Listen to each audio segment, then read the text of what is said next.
यहाँ दी गई जानकारी ज्योतिष पर आधारित है तथा केवल सूचना के लिए दी जा रही है। TV9 डिजिटल इसकी पुष्टि नहीं करता है। यहाँ बताए गए किसी भी उपाय को करने से पहले संबंधित विषय के एक्सपर्ट से निजी तौर पर सलाह अवश्य लें।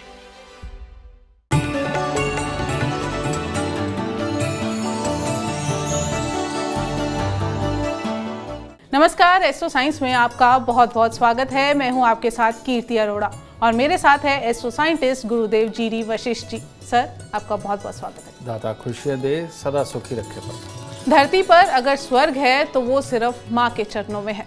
दुनिया में माँ को भगवान का दूसरा रूप कहते हैं। बच्चे के अच्छे स्वास्थ्य और अच्छे भविष्य के लिए माँ से ज्यादा मनोकामनाएं कोई नहीं मानता।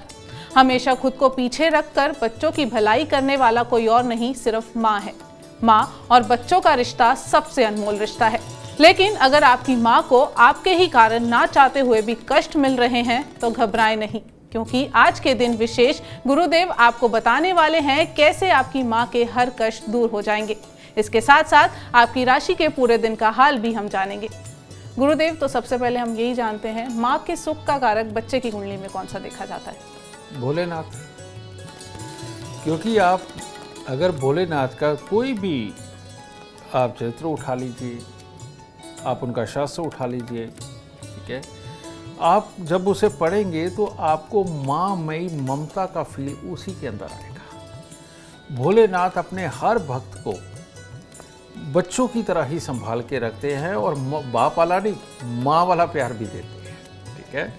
तो यानी कि चंद्रमा के देवता श्री भोलेनाथ जी, ठीक है, और चंद्रमा से ही माँ देखी जाती है जन्म कुंडली के अंदर। और जैसे शीतल जल होता है ऐसे ही माँ की ममता होती है, ठीक है।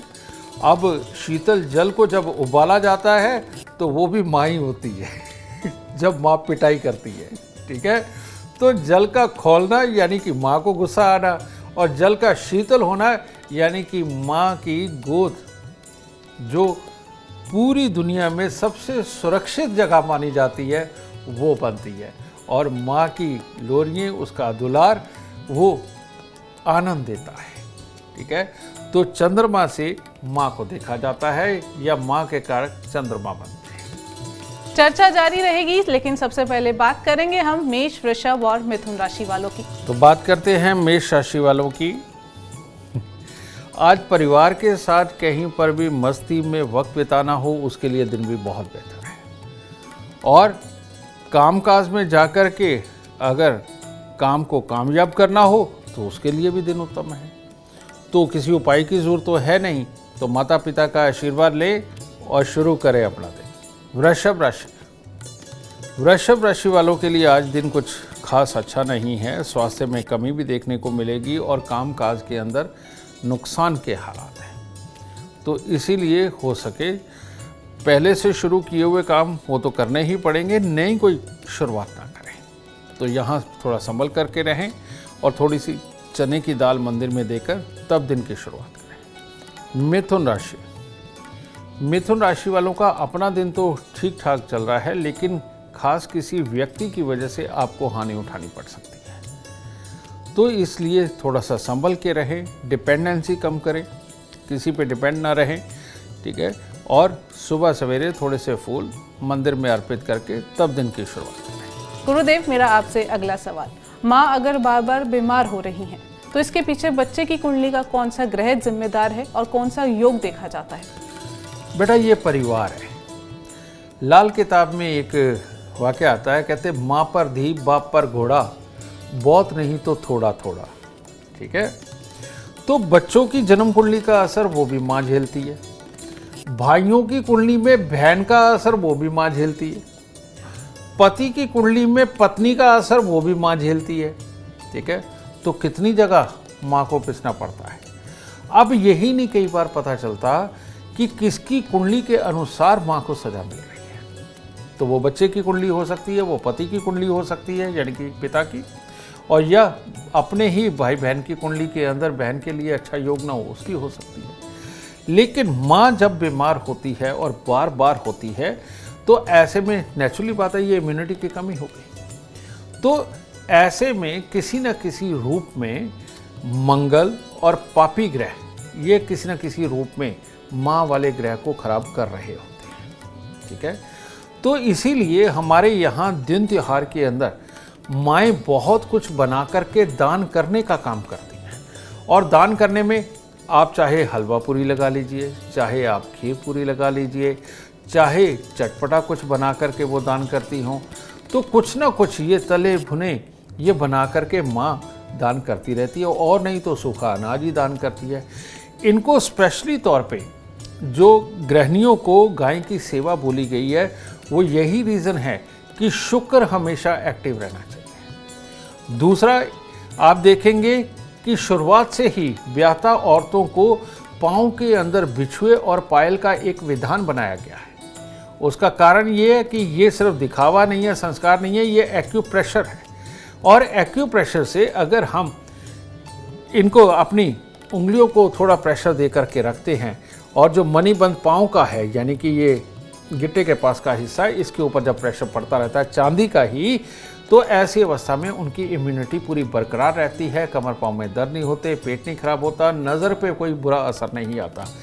तो इसीलिए संस्कारों के अंदर यही सबसे उत्तम चीज़ लिखी है। तो ब्याहता औरत यानी कि माँ को पाँव के अंदर चांदी के बिछुए और पायल ज़रूर पहननी चाहिए, माँ को स्वास्थ्य का लाभ मिलेगा। इसके अलावा खाने पीने में हल्दी का प्रयोग थोड़ा सा ज़्यादा कर देना चाहिए। और दान जिसके लिए कहा जाता है घर की पहली रोटी, और वो कच्ची पक्की ही ऑलवेज बनती है, पूरी खाने लायक नहीं बनती, वो उतार के अलग रख देनी चाहिए। और उसमें से आधी गाय को, आधी से आधी कुत्ते को और आधी से आधी कौवे को, ये देने से शुक्र, केतु, ठीक है, और शनि, इन तीनों की एनर्जी माँ को मिलती रहती है, जिससे कि शरीर पूरी तरह से स्वस्थ रहता है और शरीर खराब नहीं। गुरुदेव, ये उपाय माँ के लिए, बच्चे भी कुछ अपनी माँ के लिए उपाय करें जो उनकी कुंडली में ऐसे योग हैं कि माँ बीमार पड़ रही है, बिल्कुल, तो बच्चों को क्या उपाय करना चाहिए? आप देखते हैं कि हम चरनामत परमात्मा को अर्पित करते हैं, ठीक है। उसके अंदर दूध भी होता है, शहद भी होता है, तुलसी दल भी होता है, ठीक है, बहुत कुछ होता है। तो ऐसी अवस्था में भोलेनाथ पे जल चढ़ाना, ठीक है, या परमात्मा, अगर आप भोलेनाथ को नहीं मान रहे, आप वैसे भी परमात्मा को मान रहे किसी को भी, वहाँ चरनामत बना करके, पंचामृत बना करके अगर आप वो मंदिर के अंदर चढ़ाते रहते हैं, तो वो परमात्मा को दान देना नहीं है, वो एक तरह का अपनी माँ को स्वास्थ्य और समृद्धि का लाभ देने में कन्वर्ट हो जाता है। क्योंकि जब हम पंचामृत बना करके परमात्मा को अर्पित करते हैं, तो बहुत सारी उन्हीं ग्रहों से रिलेटेड ऊर्जा, खास तौर पे चंद्र और मंगल, ठीक है, इन दोनों को हम एक तरह का मंदिर में दे करके अपनी ऊर्जा वहाँ छोड़ के भी आते हैं, वहाँ पर पड़ी हुई दूसरी ऊर्जा को लेकर के भी आते हैं। तो ये लेन देन, जैसे बहता हुआ जल ऑलवेज स्वच्छ और निर्मल होता है, ठीक है, खड़ा हुआ जल वो सड़ जाता है।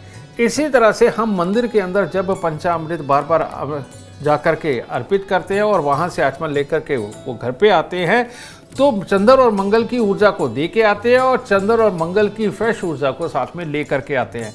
और जब ये ऊर्जा बनी रहती है तो घर में सुख शांति, समृद्धि, पैसे का आना, ये सब कुछ अपने आप ही हो जाता है और अपनी बुद्धि वैसे ही काम करने लगती है। और अगर सुख, शांति, समृद्धि ये तीन चीज़ घर में हो तो माँ को और कुछ नहीं चाहिए, उसके बाद तो उसको सिर्फ परिवार चाहिए जो उसके पास होता है। तो माँ के लिए सबसे बड़ा अमृत में ये है कि उसके बच्चे मंदिर के अंदर पंचामृत अर्पित करें और चरनामत लेकर के पी कर के घर पे आए। ये आप पे और आपकी माँ पे ये बहुत बड़ा एहसान होगा और परमात्मा का आशीर्वाद आप सबके साथ होगा। माँ का अच्छा स्वास्थ्य चाहते हैं तो गुरुदेव के बताए उपाय आप जरूर करें। चर्चा को आगे बढ़ाते हुए बात करते हैं कर्क, सिंह और कन्या राशि वालों की। कर्क राशि, कर्क राशि वालों के लिए आज परिवार का पूरा सुख सहयोग रहेगा, दोस्तों का सुख सहयोग रहेगा। अचानक कहीं से बैठे बिठाए लाभ की स्थितियां भी बनेंगी, कुछ अच्छा होगा। तो कुल मिला के दिन अच्छा है। थोड़ा सा गुड़ मंदिर में दें, फिर देखिए लाभ ज़्यादा भी हो सकता है। सिंह राशि, सिंह राशि वाले लोग आज अगर प्लान बना के किसी भी काम के लिए निकलते हो उसमें कामयाबी का योग है। और नहीं तो खुशी भरा माहौल तो आपको मिल ही जाएगा, चाहे अड़ोस पड़ोस में हो, रिश्तेदारी में हो या जानकारी में हो, तो कोई ना कोई विवाह, शादी, पार्टी, कोई भी खुशी का माहौल आज आपको वो भी मिलने वाला है। तो सुबह सवेरे पक्षियों को कुछ खाना वगैरह दे के तब दिन की शुरुआत करें। कन्या राशि, कन्या राशि के लोग आज सुबह सवेरे मंदिर जाकर अगर कन्याओं को कुछ ना कुछ दे करके खुश करते हैं तो आज आपका दिन भी पूरी तरह से मंगलमय होगा। परिवार वालों के साथ, दोस्तों के साथ खुशियों भरा होगा और दिन बहुत अच्छा जाएगा। गुरुदेव, मेरा आपसे अगला सवाल, माँ को बार बार चोट लग रही है, तो इसके पीछे बच्चे की कुंडली का कौन सा ग्रह जिम्मेदार है? चोट में अगर खून निकलने तक की चोट है, उसके लिए जिम्मेवार होता है खराब मंगल। और अगर गुम चोट लगती है, ठीक है, और हड्डी तक अगर वो जाती है, तो उसका जिम्मेवार जो होता है वो केतु होता है, ठीक है। और अगर ऐसी चोट लगती है जिसमें स्वेलिंग बहुत बड़ी हो जाती है, तो उसका जिम्मेवार बृहस्पति होता है, ठीक है। तो ऐसी अवस्था में अगर माँ को चोट लग करके बार बार खून निकलता है, तो ऐसी अवस्था के अंदर बेटा मंगल की वस्तुएं, यानी कि आप चाशनी बनाएं गुड़ की, उसको आटे के अंदर गूंदें और गूंद करके उसको तंदूर के अंदर लगवाएं। 8 रोटियां बनवाकर, 8 पेड़े बनाकर तंदूर में लगवा के और वो छोटे छोटे पीस करके पक्षियों को डालते हैं। ये अगर हर मंगलवार को करते हैं तो माँ को चोट लगनी बंद हो जाएगी, ये खून निकलना बंद हो जाएगा। लेकिन अगर ऐसी चोट लगती है जिससे कि शरीर में स्वेलिंग आती है, टांग सूज जाती है, पाँव सूज जाता है, हाथ पाँव कोई बाजू सूज जाता है चोट लगने से, तो ये बृहस्पति की खराबी है। तो ऐसी अवस्था के अंदर सबसे उत्तम है कि चने की दाल मंदिर में देते रहे, या माँ स्वयं बृहस्पतिवार का व्रत रखे और उस दिन लहसुन प्याज का सेवन बिल्कुल ना करे, और बृहस्पतिवार के उस व्रत के अंदर पीपल को कच्चा पीला सूत लपेटते हैं, तो इससे बृहस्पति देव अच्छे होने लगते हैं और स्वेलिंग वाला मामला वो खराब जो हो रहा है वो ठीक होता है। फिर तीसरा है, अगर उनके हाथ पांव में ऐसी चोट लगती है जो हड्डी तक जाती है और हड्डियों के अंदर दर्द होता है, तो ये केतु की खराबी है। तो ऐसी अवस्था में वैसे तो इसका बहुत आसान उपाय है 43 दिन 400 ग्राम चने की दाल जल प्रवाह करना, लेकिन वो किसी के लिए संभव नहीं हो पाता है। तो ऐसी अवस्था के अंदर कोई भी खट्टी मीठी चाट, चटपटी चीज़ बना करके अगर गरीबों में बांटते रहेंगे तो केतु देव अपना बुरा प्रभाव छोड़ देंगे, ठीक है। और माँ को चाहिए कि दूध में हल्दी मिला करके वो सोमवार और बृहस्पतिवार को पिया करें, तो इससे भी केतु देव अच्छे होने लगते हैं। और अगर ये दूध, हल्दी, शहद ये मंदिर के अंदर अगर चढ़ाते रहे, तो ऐसे में ये केतु देव अपना बुरा प्रभाव छोड़ करके माँ के लिए बहुत ही उत्तम हालात बनाएंगे। तुला, वृश्चिक और धनु राशि वालों का इंतजार खत्म करते हैं और गुरुदेव से जानते हैं इनके आज के दिन का पूरा हाल। तुला राशि, तुला राशि के लोगों को आज अपना स्वास्थ्य और अपनी माता का स्वास्थ्य, इन दोनों के लिए परेशानी हो सकती है, और जिसके कारण मन उदास भी रहेगा, चिंतित भी रहेगा। तो ये चिंता थोड़े से केसर या चने की दाल के रूप में परमात्मा को अर्पित कराएं मंदिर जाकर, दिन शुभ हो सकता है। वृश्चिक राशि, वृश्चिक राशि के लोग आज सुबह सवेरे अगर परमात्मा को जल चढ़ा करके दिन की शुरुआत करते हैं तो कॉन्फिडेंस बहुत अच्छा बिल्डअप होगा, और उस कॉन्फिडेंस के ज़रिए आज आप पूरा दिन जिस कार्य को भी करेंगे उसमें आपको सफलता प्राप्त होगी, खुशी का माहौल रहेगा और आपके अपने आप का साथ देंगे।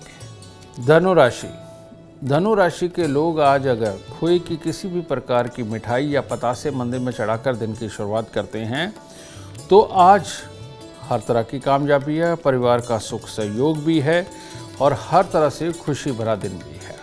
तो आज खुशियां मनाएं। गुरुदेव, मेरा आपसे अगला सवाल, माँ के मान सम्मान को ठेस पहुंच रही है बच्चे के कारण, तो इसके पीछे बच्चे की कुंडली का कौन सा ग्रह जिम्मेदार है? बेटा, जब बच्चे की कुंडली के अंदर चंद्रमा को कोई भी ग्रह टक्कर मार रहा हो, खराब कर रहा हो, तो वो बच्चे की मनोअवस्था और उसकी बुद्धि को उतावलेपन पे और किसी न किसी खराबी के पन पे ले जाता है। तो ऐसी अवस्था के अंदर बच्चा थोड़ा एग्रेसिव भी होता है या बिल्कुल ही बुद्धू होता है, यानी कि मन के अंदर जो विचार बना करके एक अच्छे प्लान बनाने चाहिए वो नहीं बना पाता, तो उससे माँ के मान सम्मान को ठेस पहुंचती है, क्योंकि सब लोग बोलते तो माँ को ही है ना कि इसको क्या संस्कार दिए, इसको कैसा बनाया है। ठीक है, शायद तुम यही बात कह रहे थे। ठीक है, तो ऐसी अवस्था में चंद्रमा को अलग से निकालना बहुत ज़रूरी होता है। और चंद्रमा का जो जन्म कुंडली के अंदर सबसे उत्तम स्थान है वो है जन्म कुंडली का दूसरा घर। लेकिन चंद्रमा का नाजायज बच्चा जो ज्योतिष शास्त्र के अंदर बोला गया वो बुध को बोला गया है। तो पता नहीं कहां से ये विधान बना कि घर के मंदिर के अंदर भगवान की पीतल की मूर्तियां रख देते हैं, पीतल की जोत रख देते हैं, पीतल की थाली रख देते हैं, और नहीं तो पीतल की स्ट्रिप्स के साथ में उसको सजा देते हैं। ठीक है, तो घर के मंदिर के अंदर अगर पीतल की वस्तुएं होंगी तो बच्चों की तरफ से मिलने वाले सुख और उनके द्वारा जो सम्मान मिलना चाहिए, यहाँ दिक्कत बनती ही बनती है। तो इसीलिए घर के मंदिर के अंदर आप चाहे और किसी भी धातु का किसी भी चीज़ का प्रयोग करें, लेकिन वहाँ पर पीतल की घंटी, पीतल की जोत, पीतल की थाली और पीतल की परमात्मा की मूर्ति बिल्कुल ना रखें। एक तो ये काम करना है। और दूसरा, अगर इस तरह के हालात हो, बच्चे की मनोवस्था के कारण ही माँ के सम्मान में दिक्कत आ रही हो, तो 43 दिन लगातार थोड़े से चावल, थोड़ी सी मिश्री लेकर के मंदिर के अंदर रखवा दीजिए, और घर के मंदिर के अंदर 2 किलो चावल उनको हल्दी से पीले करके सफ़ेद सूती कपड़े के अंदर बांध कर उसमें चांदी का एक चकोर टुकड़ा डालकर घर के मंदिर में स्थापित कर दीजिए। इससे बच्चे की बुद्धि हर तरह से काम आने लगेगी, बच्चे के अंदर सुधार आने लगेगा और माँ की इज्जत बढ़ने लगेगी। बहुत खूब, ये सटीक जानकारी सिर्फ आपको एस्ट्रो साइंस में मिलेगी और कहीं नहीं। चर्चा को आगे बढ़ाएंगे और बात करेंगे मकर, कुंभ और मीन राशि वालों की। मकर राशि वालों को आज परिवार का सुख सहयोग तो लिखा ही है, और कोई ना कोई शुभ समाचार मिलने वाले हैं, और कोई ना कोई खुशियों भरा माहौल की आहट भी आपको आज सुनाई देगी। तो आज के दिन किसी भी कार्य को ठानकर जो आप करते हैं उसमें शुभ समाचार ही आपको मिलने वाले हैं, और अचानक कोई खुशखबरी भी आपके घर पे आ सकती है। तो सुबह सवेरे अपनी माँ का आशीर्वाद लें, थोड़े से चावल मिश्री मंदिर में दें, ये आज के दिन को और भी शुभ करेगा। कुंभ राशि के वो लोग जो आज किसी के घर जाने वाले हैं, खुशी मनाने वाले हैं, पार्टी करने वाले हैं, इनका दिन बहुत शुभ है। ये आज जहाँ भी जाएंगे अपना प्रभाव ये जमा कर आएंगे, अपनी बातों से अपना वर्चस्व बना करके आएंगे। तो इस चीज़ के लिए आज का आपका दिन अच्छा है। सुबह सवेरे कन्याओं को कुछ मिठाई दें, पाँव लगा के आशीर्वाद लें और अच्छा लगेगा। मीन राशि वालों को मन के अंदर थोड़ा सा भटकाव की स्थिति रहेगी, उसके कारण थोड़े परेशान रहेंगे, और ये दोनों चीज़ होंगी तो शरीर स्वस्थ होते हुए भी स्वस्थ नहीं लगेगा। तो इसीलिए आज सुबह चने की दाल मंदिर में देकर परमात्मा से आशीर्वाद लेकर और परमात्मा को कहें कि खुशी भरा मन और दिन आपको दे, तब दिन शुभ होगा। गुरुदेव, मेरा आपसे अगला सवाल, बच्चे जो अपनी माँ का अपमान करते हैं, माँ को ही अपशब्द सुनाते हैं, गुस्सा करते हैं, डांटते हैं, तो ऐसे बच्चों पर क्या दुष्प्रभाव पड़ेगा ग्रहों का, ये बताएं। इस दुनिया के अंदर कभी किसी खास वक्त के ऊपर किसी को गुस्सा आना वो शुभ होता है, वो शुभ नहीं होता, वो गलत चीज़ों पे आता है। लेकिन बच्चे का हर वक्त गुस्सा करना ये बहुत ही अशुभ होता है। एक खौलता पानी ले लीजिए, उबलता पहाड़ ले लीजिए, यहाँ कोई नहीं रहना चाहता, ठीक है। तो जब हर वक्त किसी के अंदर गुस्सा, चिड़चिड़ापन, माँ का अपमान करना, घर के माहौल को खराब करके रखना, ये होगा तभी जब वो पहले अपने मन को त्रास देगा, पहले अपना मन उसका खराब होता है, तब इस तरह के हालात बनते हैं। वो माँ का जब अनादर कर रहा होता है या घर में किसी और का अनादर भी करे, तो वो पहले तो अपने आप को खराब कर रहा है, तब उसके ये हालात बन रहे हैं। तो कुल मिलाकर के यहाँ पर ये बच्चा दया का पात्र बनता है, क्योंकि इसको लाल किताब बोलती है भोला बादशाह, जिसको अपने बारे में पूरी समझ और अकल नहीं है, ठीक है। ये लोग जल्दबाजी में गलत काम भी कर जाते हैं, तो उससे और दुख पैदा होते हैं। तो इन लोगों के साथ में होता क्या है, जब भी कभी चंद्रमा को मल्टीपल ग्रह टक्कर मारते हैं, उस वक्त में ये हालात पैदा होते हैं, ठीक है। तो इसी के लिए हमारे यहाँ संस्कारों के अंदर एक बहुत बड़ी एक विधि बताई गई है, और वो है सतनाजा। ठीक है, यानी कि 7 अनाज इकट्ठे करके, आप अगर गूगल करेंगे अभी आपको मिल जाएंगे कौन कौन से अनाज होते हैं। तो 7 अनाजों को इकट्ठा करके अगर हर रोज पक्षियों को डालने का काम किया जाता है, या 7 अनाज इकट्ठे करके इसको पिसवाकर इसका आटा बनवा करके इसकी रोटी बना करके अगर पक्षियों को डाली जाती है, जानवरों को डाली जाती है, तो बच्चे की ये मनोवस्था अपने आप काबू में आने लगती है और वो फिर ना माँ का अपमान करेगा ना किसी और का करेगा, और घर के अंदर खुशहाली का वातावरण अपने आप आ जाता है। तो गुरुदेव, अगला सवाल, माँ की सेवा से क्या मेवा मिलता है? ये दर्शकों को बताइए, ताकि माँ की सेवा में कोई चूक नहीं होनी चाहिए बिल्कुल भी। अच्छा, एक बात मैं तुम्हें बताता हूँ बेटा जी।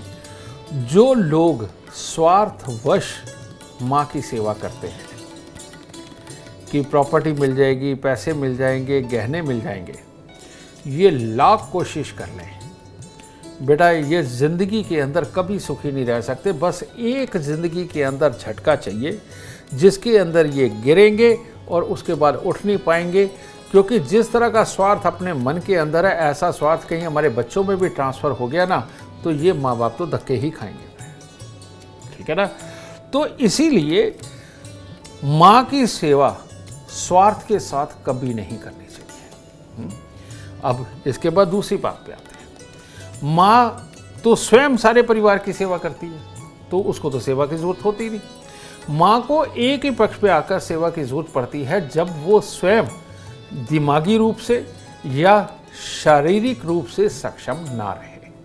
ठीक है, उस वक्त में अगर आप सच में माँ के दिए हुए दुखों को सहते हैं, माँ अगर दिमागी रूप से सक्षम नहीं है या शारीरिक रूप से सक्षम नहीं है, आप उसकी सच में निस्वार्थ सेवा करते हैं और उसको कोई दुख नहीं होने देते।